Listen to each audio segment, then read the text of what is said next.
ایک بڑا المیہ ہے ہماری فورن پالیسی کا کہ امریکہ ہمارے تمام انٹرنل میٹرز میں بھی، ہمارے پولیٹیکل میٹرز میں بھی، اب جیسے ہم ایران کے ساتھ معاہدہ کرنا چاہتے ہیں، ہم ان سے گیس لینا چاہتے ہیں، الیکٹریسٹی لینا چاہتے ہیں، پیٹرول لینا چاہتے ہیں، لیکن پتہ لگتا ہے کہ اتنے بڑے بڑے معاہدے ہمارے کینسل ہو جاتے ہیں کہ یو ایس پریشر آ گیا. اس سے کیسے نکلا جا سکتا ہے؟ ہماری کوئی اپنی کوئی وہ نہیں ہے، اہمیت نہیں ہے یا ہماری انفرادیت نہیں ہے کہ ہم ٹھیک ہے بہت سے معاملوں میں ان کے ساتھ کوآپریٹ کر سکتے ہیں، لیکن ہمارا ملک جو ہے وہ دن بدن انحطاط کی طرف جا رہا ہے. کیا فرماتے ہیں آپ؟ ہماری سر جو فارن پالیسی ہے نا، اس کو کہا جا سکتا ہے کہ آج کل کے ٹائم کے اندر یا سنس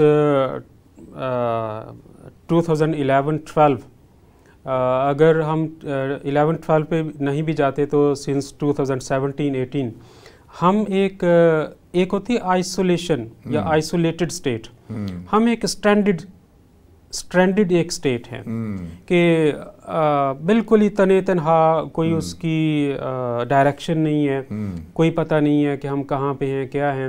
اور سارے جو پرابلمس ہیں ریجن کے، دیکھیں وار اینڈ ٹیرر ہے، امریکن نکل گئے یہاں سے، وہاں پہ ختم ہو گئی.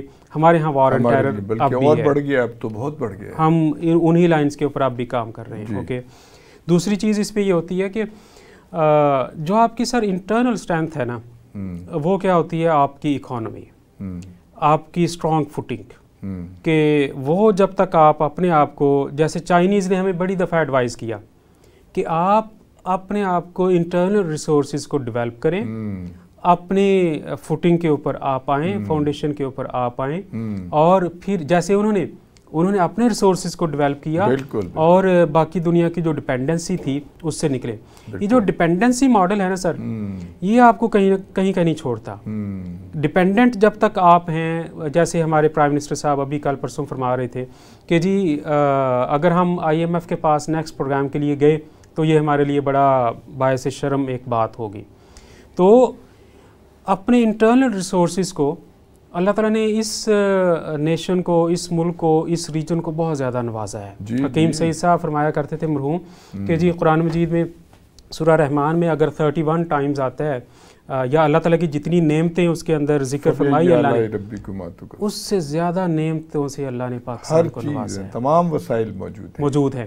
تو لہٰذا اپنے انٹرنل ریسورسز کو آپ ڈیولپ کریں، آپ ایکسپورٹس کو زیادہ کریں، امپورٹس کو کم کریں، اور اس میں آپ کے اپنے مسائل جو ہیں نا، اور میرٹ کے اوپر چیزیں لائیں، رول آف لا کے اوپر چیزوں کو لے کے آئیں.